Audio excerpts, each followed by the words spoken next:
Halloween! In this video we continue our cycle of tech stack for a web native API. I will explain in summary how you can use it, all description links, or how you can use it not with hooks but with other like implementations and other frameworks. And now we're gonna speak about device orientation API. Let's try demo. Demo doesn't work, like tilt. Let me try to tilt. Why it's not work? But okay, for this demo we need our mobile phone. Give me a sec, I will just take my webcam and show you phone implementation. Okay, I did it even better. I just connect my Android Studio to my actual mobile device, so I can show it to you just on the screen. Check this, because I don't want to pay for some play market shit. We need to find our device orientation. It's what we're gonna use. Try demo, and if I take my phone and like gonna handle it, you see in my phone I gonna see device orientation, like it's gyroscope in work, and when I tilt my phone I see like it's a 3D cube. It can be useful for some cool stuff for your mobile animations. Yeah, it's not like externally important stuff, but still it can be cool for you to use. So now let's go to code part, like I show you example, and we go to actual code and demo. Now we in our code, and here you can find this path by use device orientation hook and device orientation demo. In open source it's easy to find, just find it by names. Let's start with the hook. In the hook it's simple, it's just a lot of code that check permission and compatibility with iOS. How you know iOS, it's always like a pain in the head and in some other places, but when it's have its own ecosystem. So in interface orientation data we have alpha, beta, gamma and supported, like how you can imagine it's just some degrees. And here we use device orientation data, we get some state with all this, and first we check and use effect if it's even exists. Actually let's check compatibility for this. I don't even know myself how compatible it is. Device orientation, device orientation event. Actually let me check. Yeah, it's event, it's what we need.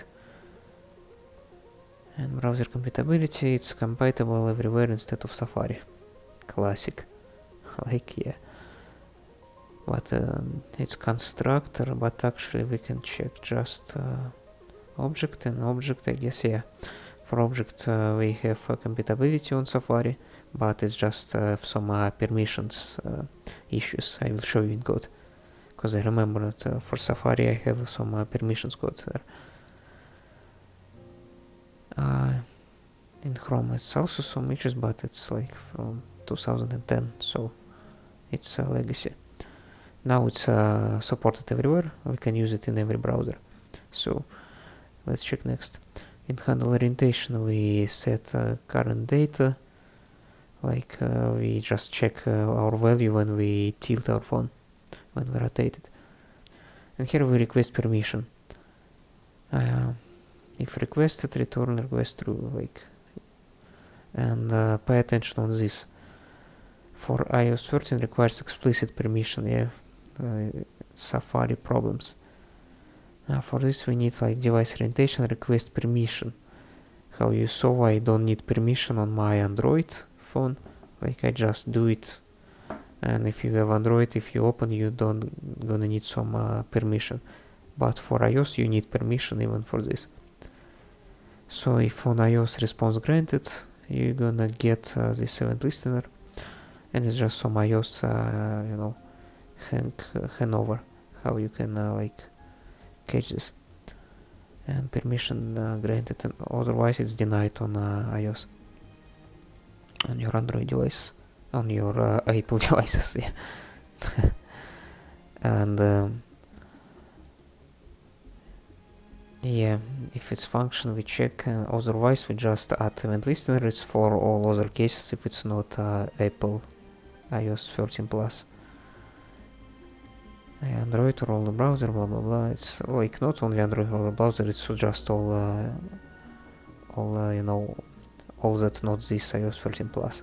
So for all another decisions we do device orientation and handle orientation. We just get handle orientation just by get this event listener, so we don't need permission there.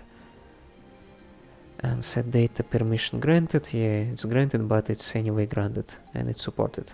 So here we request permission, and we delete this. Like we usually need to remove event listeners at the end of a cycle. It's not only about this.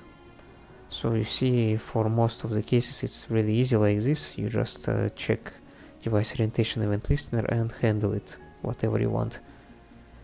And only for iOS 13 plus you need some another permission there. So API is easy, web native API is easy there. And how we use this? For alpha we just check rotate by Z, rotate by Y, rotate by beta. It's like X, Y and Z, how I already say. And so we check this rotate, we show this rotate there. Supported and permission for iOS. So it's all you see, it's easy, we just like add it to transform and all this gonna work for us. Like it's already gonna work correctly for this alpha, beta and gamma. Like it's just a native API, you need to add it and it'll be good. You can even do cup sphere like 3D, and cup can be like there.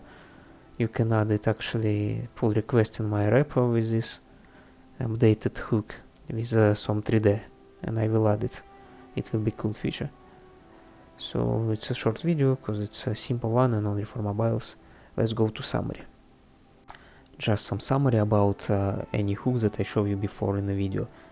All open source code you can find in description in a GitHub repository that fully open source, and you can also find a playground here. In playground you can create like add pull request with your own hook, or you can test my hook that I already added here. It's fully native, you can use it in your projects. I also add filter, but it's just, for some fun. And pay attention, one important thing, you need to enable experimental web platform features for some of the hooks. It's only for most advanced ones, but still in some videos I'm gonna show advanced API hooks, so pay attention that this in Chrome Flux in address, this experimental platform features it's enabled, and then it's all this playground gonna work for you in a good way. And last thing that I want to discuss with you, all these hooks, it's React way, yeah? It's written on React, but if you want to use Vue or VanillaJS, Angular, Svelte, etc., how you can do it easily. I just want to show you, it's like some bonus. For example, let's take use clipboard. I don't know about what hook I'm gonna speak with this video, because it's summary video. For us, you can take every hook like this, like I showed you. Use clipboard, and you can open like Grok, for example. And in Grok we just can write prompt like, you can just go to Vue, VanillaJS, Svelte, etc. Let me even write for Svelte, just to show you.